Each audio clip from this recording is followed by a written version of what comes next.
I'm thriving. Live, laugh, Lexapro. That's exactly what I'll need after finishing this season of Ginny and Georgia. Before watching, if you told me I'd be sitting in front of my computer bawling my eyes out in pure sadness and not in cringiness, I don't think I'd believe you. Season 3 was an unexpected roller coaster of emotions. Everyone was dealing with something: a criminal trial, pregnancy, friendship breakup, real breakup, addiction. This season literally had it all, and it somehow still worked. Now, it's no secret Ginny and Georgia is a cringy show. There's something on your shirt.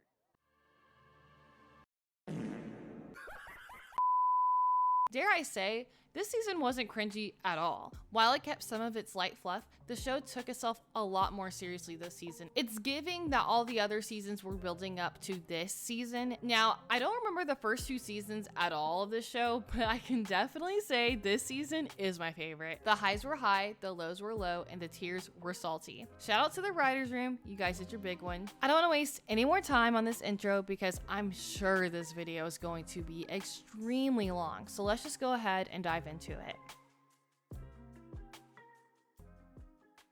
So I don't know if you know this, but Georgia had a pretty big season. I mean, she had her kids removed from her home, lost most of her romantic prospects, and go on trial for unaliving somebody. Did I want to see Georgia spend the rest of her life in prison? No, not at all. But do I think she should face consequences for her actions?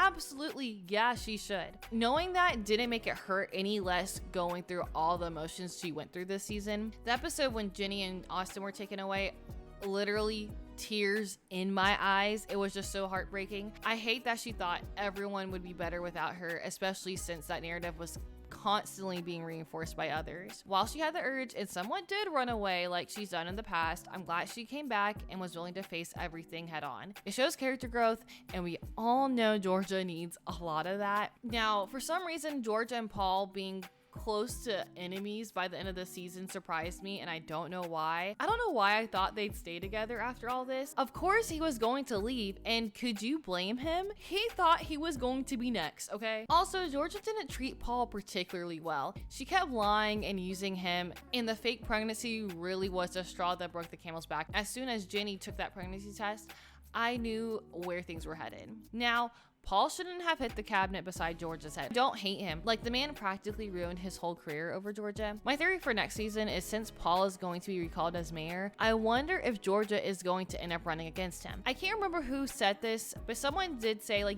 you ran that whole mayor's office. And as soon as whoever said that, I was like, oh yeah, this is season 4's plot. I'm pretty confident that's gonna happen, and mark my words that it will. First few seasons of this show, I had rose-colored glasses when it came to Zion. I knew he was a bad dad, but he was cute, fun, and fresh. But that all changed when he let Gil get into his head and got the kids taken away. There was no coming back from that. I can never look at him the same. It was obviously a terrible decision. I mean, Austin was living with an abuser and Ginny got pregnant. Say what you want about Georgia, but she's been a constant in Ginny and Austin's lives. Zion can't just come in and decide on a random Tuesday Georgia's an unfit parent. Now you want to be a present father? Zion was willfully ignorant about Ginny's life with Georgia, and I'm glad Ginny called him out on it. Not to absolve Georgia of guilt, but I feel like the situations that she ended up in could have been avoided if Zion was there more and took more responsibility. Zion just really annoyed me this season, and I'm so disappointed. But I guess he was always like this. It just became a hell of a lot clearer. I don't want to say I'm happy Georgia's with Joe because they're not really together, but I love them together. I always wanted them to be endgame, but I just could not figure out how they would move Paul and Zion out of the picture. Joe was the only person besides her kids that were loyal to her the entire season, and I'm glad he was able to come around. It's just crazy that we started with 3 love interests and dwindled it down to 1. I'm crossing my fingers that Joe's the father, but I'm accepting the fate that Paul is the father, and the reason that I'm saying that is because it'd be more drama if Paul was the father. I mean, come on. If Georgia's running against him in the mayoral race and she's pregnant with his child, do you know how crazy that would be? Come on. That would also test Joe's loyalty to Georgia too. I don't know, but I really do hope Joe's the father. All I have to say is, this is Georgia's karma for being the girl that cried wolf. Ginny's frustration with her mom's situation at the beginning of the season was just a natural continuation of their story. Last season, we saw Ginny struggle a lot with how she sees her mom, so her going off on her at the end of the first episode was well deserved. Ginny, along with Paul and Austin needing space from her after their lives got turned completely upside down, is understandable, and Georgia needed to understand that. The last episode really showed how much of Georgia's parenting influenced Ginny. Just like her mom, she took in the info, held it, and used it when it was convenient for her. She also learned how to be cutthroat, even if it was a little bit unnecessary. Ginny and Austin are good kids, but they're not immune from learning their parents' behaviors, and I think Georgia will realize that this upcoming season. Alright, trigger warning, I'm going to be discussing self-harm, so if you're easily triggered, just skip ahead. One of the most emotional scenes from this season is when Ginny was about to harm herself and Georgia stops her. It was so well done. I was in tears from the moment she walked into the house and Georgia knew where her mind was heading at, and her trying to get the door open and Ginny just breaking down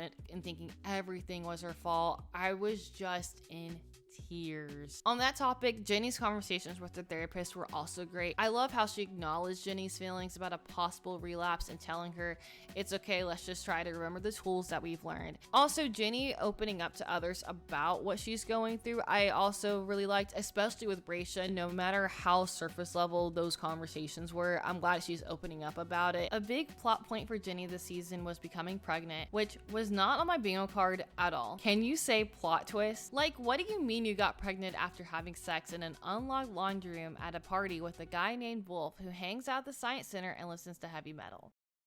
That's wild. Anyways, it was a well-written storyline. Ginny not being able to tell Georgia about it really broke my heart. It's one of those situations where you really just need your mom, so I'm glad Max was able to pull through and help her out. Georgia's conversation with Ginny, her getting Marcus to go with her, and them just relaxing on the couch was so nice to watch, and it left me in tears at some points. I don't want to say Ginny was confident in her decision because she questions whether she did the right thing, which is normal, but she knew for certain she wanted to break the cycle, and it takes a strong person to realize that. Some of you might hate Wolfe for running away after Ginny told him, but put yourself in his shoes. If you're a 17-year-old boy having fun with a girl you met like 3 weeks ago, would you react any different? I'd probably do the same. Yeah, it was kind of messed up. At the end of the day, he did take responsibility and was ready to be there for her, which is more than others would do at his age. As you may have guessed, I'm a Wolfe liker. Do I think he's endgame? No, of course Marcus is endgame, like let's be serious. But Wolfe was a great person for Ginny to date at the time. Not as serious or as emotionally taxing as Marcus, not as draining or depressing as dealing with her home life. Someone fun, nice, and weird was exactly what she needed. Their science museum date was so cute. I forgot who said it in the show, but it was nice seeing Ginny smile again. It's very obvious Wolfe liked her more than she liked him. He took their relationship more seriously, and I think he was genuinely caught off guard by how quick Ginny got over him. Then again, he knew Ginny wasn't over Marcus. I really hope Wolfe sticks around next season. They don't have to date, but I really do at least want them to be friends. Oh, Marcus, did we go on a roller coaster? For some reason, I loved Marcus way more this season than I have in previous seasons. I don't know why, so don't ask me. I enjoyed his moments with Ginny a lot, from their deep conversations to the paint fighting to him being there for the abortion and the slow dance. Hell, even him drunkenly trashing her old AP English teacher's room was great. They were really sweet this season, and I hope he gets his stuff together because they would have such a cute relationship if he did. Now, I don't believe we heard the story about Marcus's best friend dying in prior seasons, so it's nice to have kind of like an origin, for lack of a better word, of where his depression maybe stems from. Even though it seems like Marcus kind of always had a dark cloud over his head. It's always been hard watching him struggle, but it really hit different this season since things hit such a tipping point with his drinking. I'm glad Max didn't let Marcus's words influence her from not telling their parents about his drinking. The ultimatum really put her between a rock and a hard place and probably played a role in Ginny thinking they shouldn't be as close anymore, which I'll get into that later in this video. It's just obvious she loves her brother and she just wants the best for him. I think Ginny finally understands just how bad things have gotten with Marcus, especially since, you know, he peed the bed while she was sitting in it. That might be a cringy moment, but in all seriousness, I hope she realizes how serious things are and kind of just give Max a little bit more grace with that situation and also can be there for Marcus while he's going through this stuff. Maybe not in a romantic way, obviously, but just she has more of a perspective of how bad things have gone with him. And I'm glad Ellen's taken Max and George's warnings a little bit more seriously. Marcus definitely needs to be in rehab, and I hope we see him get better next season. Also, just a side note before I move on, I always enjoy Marcus's and George's interactions and conversations, but this season when he was fixing the window was one of my favorite of the whole show. All right, we're gonna talk Austin, but before we talk about him, I just have one thing I want to address before moving forward. Austin supposedly being like kindergartner, first grade age, and almost being as tall as Ginny is diabolical. I could not get over it the first 3 episodes. It really took me out of the show. That's honestly probably my biggest complaint of the season. Like, it's weird for Ginny to walk him to class, and then y'all cannot find him a bigger pair of glasses, and his voice got deeper. Guys, he's growing up. Like, I don't think anybody else should play Austin, but oh my god, does it take long for shows to put out seasons. Now, granted, I know the writer's strike kind of had some hand in why it took so long, but guys, like, this is insane. The whole younger timeline casting is so off. I feel like Austin and Ginny's ages make absolutely no sense. And then Ginny's actor does not look like her. It looks like Simone. And then Austin's actor probably should be his actor in the real life timeline, like in the present timeline. And apparently they're the same actors from before, which I mean, I guess makes sense because kids grow up really, really fast. Like, I like literally blinked and my like 2-year-old cousin's about to be in 7th grade. Like, it's just really crazy. But like, I fear we need to recast. It's no shade to them, but they have to recast. Like, they're too old, and Ginny's does not look anything like Ginny. And it's to the point where it takes you out of the story. And I did notice myself not really caring so much about the timeline this season because their ages really took me out of it. But anyway, the scream I scrumped when Austin said he saw Gil do it when he was on the stand. Also, another thing that was not on my bingo card, I would have lost a whole bunch of money if I was placing bets on this season. Austin is going to have so much trauma from this entire experience. He saw his mother unalive someone and is possibly going to put his own dad in prison for it, and has effectively damaged his relationship with his dad, which is what he always wanted. Obviously, Austin misses Gil. He had a chance to bond with him. And it's such a complex thing because he knows Gil is a bad guy and he's hurt his mom and he's hurt Ginny, but he'll always have love for him. And with that being said, Gil is scum of the earth and deserved to go to prison for putting his hands on Ginny and referring to her as Austin's half-sister. Like, that was just messed up. And then I hate when Gil tried to manipulate Austin and make him hate Georgia at Blue Farm. I'm so glad Joe punched him in the face for that. I feel like we didn't get a lot of Austin's bad side this season like we've had in other seasons, but I think it's just because there was so much stuff going on that there really wasn't enough time to develop that. And we didn't really see him as much either, but I think this is going to be a really, really big plot point next season. And I think we're going to have a lot of headway with that, which is why I don't think they want to recast Austin's character. And I don't think they should recast Austin at all. And I want to make that very clear. But it's just, they might have to retcon him Degrassi style, if you get what I'm saying. If you know, you know. On a lighter note, I love that Austin's friends with Zach again. They both needed each other and needed some positivity in their lives. But can I ask, why in God's green were they still attending the same school? Nonetheless, in the same class, in the same desk group. You mean to tell me nobody thought to separate 2 students where one of their moms is accused of offing their dad? Like, where is the administration? I'm sure I'm joining the chorus of everyone falling in love with Max this season. The writers did a great job making one of probably the most hated characters on the entire show into someone beloved by a lot of people now. I love that we had a chance to get inside of her head and learn more about her headspace. Now, I wasn't on like the bandwagon of hating Max the first few seasons, but I did find her annoying. She reacted really poorly to the whole Ginny Marcus situation and finding out that Abby knew about it. I could see why the girls would have reservations about being super close with Max after that situation, especially Abby, but it doesn't mean to just be rude to her or tell her that she's being dramatic or overreacting when she's just having a real life feeling. Most of her friends hate talking about their feelings, and Max is the opposite of that. She's dramatic about her friends' situations because she cares about them. When she's out of the loop and is feeling left out, she decided to put their needs first and did not voice her concerns. She made herself smaller to try to be around them, and then when she tried to bring up those concerns, they don't hear her or take her seriously. It seems like Max was always trying to take care of everyone else, but who's actually taking care of her? Even her parents don't really focus on her because they're so concerned about Marcus. A moment I really hate this season was Max and Ginny's conversation in the finale.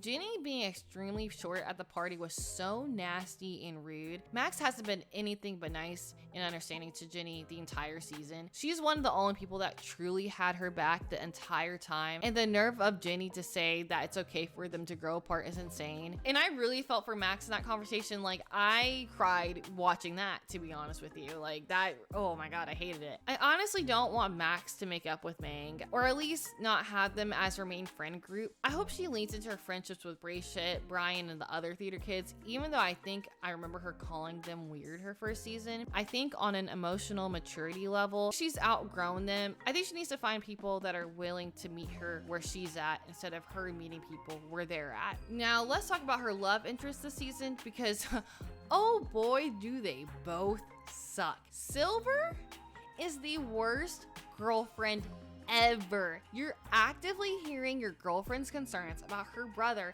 and yet you routinely buy him alcohol and don't think he has a problem. Max is right. Silver is too chill about everything. The only moment she really had an emotion was when Sophie kissed Max in front of her. She also sucks for not texting Max back after she was spiraling about seeing Georgia run off. She's just horrible, and I have nothing else to say. And while I like Sophie, she is terrible this season. Like, girl, you're the one who broke up with Max. It's an old case of you don't realize what you have until it's gone. She's just weird for kissing Max at the rehearsal like she did and for doing it again on opening night. I loved that Max told them both off in the end because they deserved it. They can both suck it.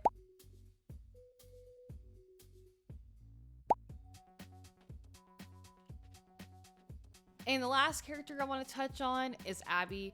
She's one of my favorite side characters. I just find her so real and interesting. I'm so glad she dropped Press this season because he sucks. He has to be a narcissist because he literally does not care about anything. This girl basically told you she suffers from an ED and you're just like, whatever about it. I feel like most normal people would show at least an ounce of concern, even if they didn't like the person that was sharing that information. I loved when she told him, God has a plan for me and you're not in it. One of my favorite lines from the whole season. Also, Samantha is weird for dating Press. They're both just weird and need to take it somewhere else. Abby exploring her sexuality was also nice to watch. I like Tris for her and I hope she can realize her self-worth. And also, did anyone else pick up on the fact that Abby admitted that her and Nora were giving each other hickeys in middle school? I feel like they were experimenting and didn't even realize. Next season, I hope we delve into more of her ED issues. I think the way it's being portrayed on the show is very realistic. Personally, I just want to see Abby do better, so I do hope she gets some kind of help for it next season. We also got a deeper insight into her home situation. The scene where she goes off on her mom after the dance was so well done and incredibly acted.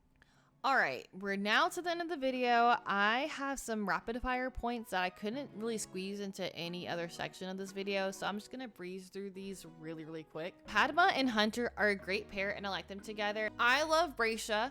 I want more Braysha, okay? That's it. I feel like we got like an ounce of her this season. I love Georgia and Lynette's relationship development. I loved seeing Fiona Sinclair, aka Annie Clark from Degrassi, being on my TV screen again. I love how you can tell when shows are filmed in Canada because a Degrassi character is always at the scene of the crime. On a more serious note, I hope we delve into Nora's weird period things because I didn't realize this and I read this on Reddit. She's been dealing with this for a while, and like I said, I don't remember the first few seasons, so I forgot that that was like a thing. I hope we get more of that. Honestly, I just want more Nora. I think it's weird that we're 3 seasons in, and the only thing that we know about her is that she's adopted and that she's into fairy smut. Like, I want to know more about her. I feel like Gil is going to team up with Georgia's mom and stepdad, and I think we're going to learn the truth as to whether Georgia's dad actually did try to unalive her and her mother, or if her mother lied about it, and I'm pretty sure her mother probably lied about it. Also, and my favorite thing I wanted to mention, and the big thing I wanted to mention, the whole reason I even made a section of this part of the video, the Lifetime documentary Making Ginny White was such a nice touch. Overall, this season of Ginny and Georgia surprised me. It far exceeded my expectations and set the bar kind of high for next season, so I hope they can deliver. But yeah, that's all for this video. I'm gonna stop yapping because I've been yapping forever. If you like the video, don't forget to like the video, comment down below, tell me how you were thinking about the season, and don't forget to hit the subscribe button. I'll see you guys next time, and I hope you have a great day.